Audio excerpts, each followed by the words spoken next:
Hello बेटा, आज हम करेंगे हमारा नेक्स्ट क्वेश्चन। पूर्ति के नियम के अपवाद क्या हैं, या किन किन अवस्थाओं में पूर्ति का नियम लागू नहीं होता, या किन किन दशाओं में कम कीमत पर अधिक पूर्ति तथा अधिक कीमत पर कम पूर्ति हो सकती है। इट मीन्स किस में ये नियम लागू नहीं होता।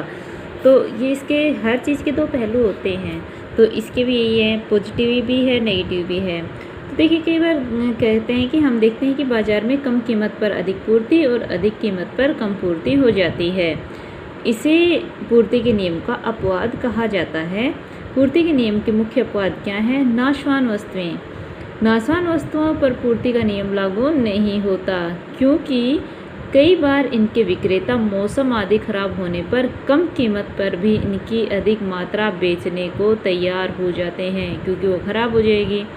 दूसरा है कृषि पदार्थ। कृषि पदार्थ पर भी पूर्ति का नियम लागू नहीं हो पाता, क्योंकि कृषि पदार्थों का उत्पादन प्राकृतिक तत्व जैसे मौसम, वर्षा आदि पर निर्भर करता है, और ये तब अनिश्चित होते हैं। इसीलिए कृषि पदार्थों की कीमत के बढ़ने पर भी इनकी पूर्ति को एक सीमा से ज़्यादा हम नहीं बढ़ा सकते। अगला है नीलाम की जाने वाली वस्तुएं। जिन वस्तुओं की नीलामी की जानी होती है, ऐसी वस्तुओं पर पूर्ति का नियम लागू नहीं होगा, क्योंकि कीमत की कमी अधिक होने पर नीलाम की जाने वाली वस्तु की पूर्ति पर कोई प्रभाव नहीं पड़ता, वो उतनी ही होती है। जैसे हम नीलामी में देखते हैं भाई, उसके कितने भी हाईएस्ट रेट जा सकते हैं, लोएस्ट रेट जा सकते हैं। अब ये कह रहा है, अगला क्वेश्चन है हमारा कि पूर्ति के नियम की मान्यताएं क्या क्या हैं। हम क्या मान के चलते हैं तब ये पूर्ति का नियम लागू करते हैं? क्या ये माना जाता है कि भविष्य में वस्तु की कीमत में परिवर्तन होने की संभावना नहीं है। नंबर 2, उत्पादन के साधनों की पूर्ति व उनकी कीमत में कोई भी परिवर्तन नहीं होगा। फर्म के उद्देश्यों में कोई परिवर्तन नहीं होगा। उत्पादन की तकनीक में कोई परिवर्तन नहीं होगा। अन्य वस्तुओं की कीमत में कोई परिवर्तन नहीं होगा। जब हम ये पूर्ति का नियम लागू करते हैं तो हम ये सारी चीज़ें मान के चलते हैं कि ऐसा नहीं होगा। ठीक है, मतलब मान के ही चले। रियलिटी में ज़रूरी है कि ऐसा ना हो भी सकता है और नहीं भी। अगला है पूर्ति के नियम के लागू होने के क्या कारण हैं, क्यों ये नियम लागू होता है, या फिर ये क्वेश्चन आ जाए कि कीमत के अधिक होने पर अधिक पूर्ति और कीमत के कम होने पर कम पूर्ति क्यों होती है। तो इसका आंसर है, नियम के लागू होने के कारण कौन कौन से हैं, कि इसका उत्तर इस बात पर निर्भर करता है कि कीमत में वृद्धि होने पर पूर्ति की मात्रा में वृद्धि तथा कीमत में कमी होने पर पूर्ति की मात्रा में कमी क्यों होती है।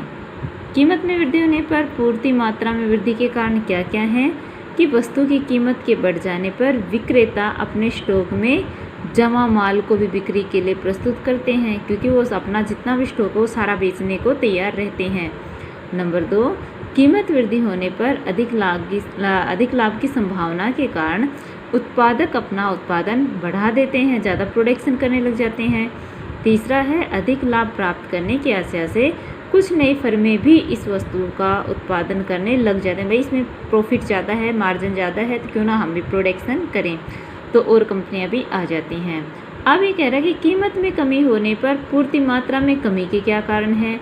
तो सबसे पहले है, वस्तु की कीमत के घट जाने पर विक्रेता बाजार में से अपने कुछ वस्तुओं को हटा लेते हैं। ठीक है, वो उसको स्टॉक में ही रख लेते हैं। दूसरा है, कीमत में कमी होने पर उत्पादक अपने उत्पादन को घटा भी लेते हैं।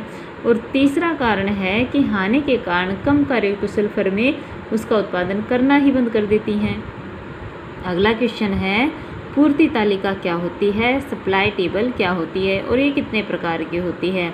तो वो तालिका जो वस्तु की भिन्न कीमतों पर बेची गई मात्रा को दर्शाता है, पूर्ति तालिका कहलाती है।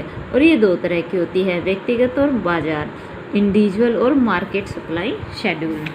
तो देखिए है, ये हमारे पास दे रखा है, इंडिविजुअल का दे रखा है, प्राइस दे रखा है, और इसकी सप्लाई दे रखी है। मार्केट में जैसे 2-3 कैंडिडेट हैं और उनका प्राइस पे 3 कैंडिडेट कितना कितना सप्लाई कर रहे हैं, ये हो गया हमारा मार्केट शेड्यूल। ठीक है, तो ये आप कर लोगे अपने आप, या आपके पास क्वेश्चन मैंने दे भी रखे हैं तो आप उसमें से ये कर लीजिए। अगला क्वेश्चन है हमारा कि पूर्ति के विस्तार और पूर्ति के संकुचन की धारणा को समझाइए। पूर्ति विस्तार एक है, वृद्धि और कमी एक है।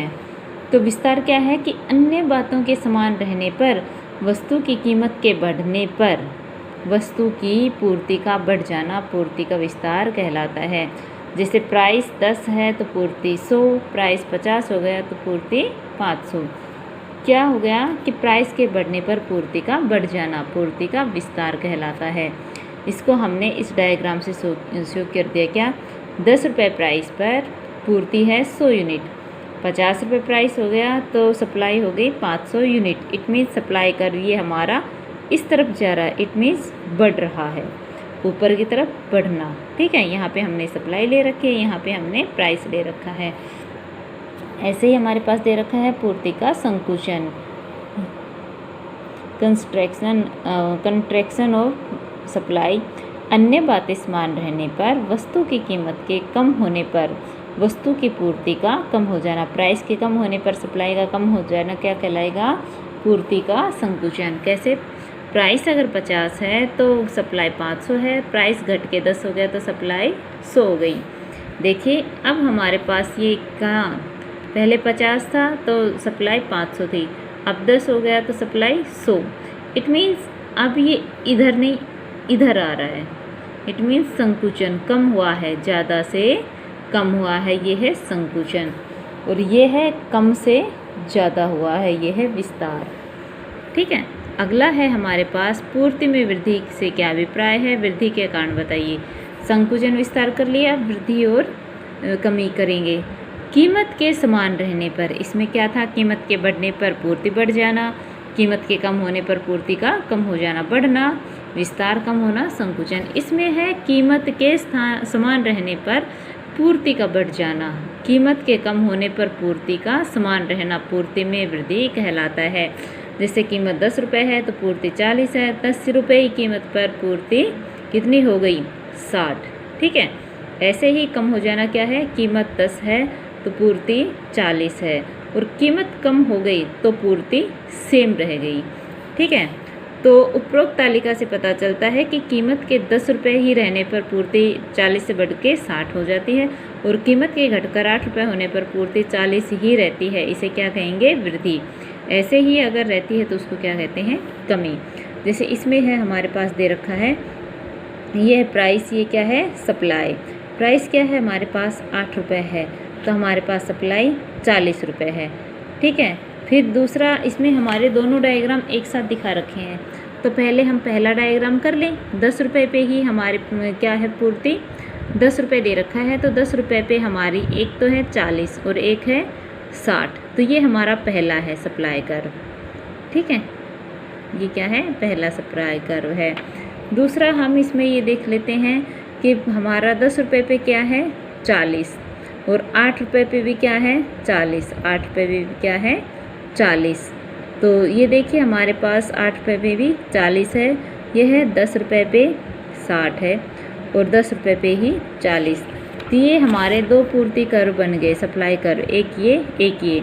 अब यहाँ से जो हमारे फर्स्ट है सप्लाई कर्व, इसका यहाँ पे सरकना, इसका यहाँ पे सरकना, इट मीन्स ये क्या है? पूर्ति में वृद्धि। इस साइड अगर हमारा एरो का निशान है, इट मीन्स क्या है? पूर्ति सप्लाई में इंक्रीज होना। ठीक है, तो ये था बेटा आपका क्वेश्चन नंबर 8। अब इसके हैं रीजन्स। रीजन क्या है? पूर्ति में वृद्धि के क्या है? जब बाजार में विक्रेताओं की संख्या बढ़ जाए, जब उत्पादन पर घटती लागत का नियम लागू हो जाए, जब भविष्य में कीमत कम होने की संभावना हो जाए, जब संबंधित वस्तु कीमत में वृद्धि हो जाए, और जब उत्पादन की तकनीक प्रगति हो जाए।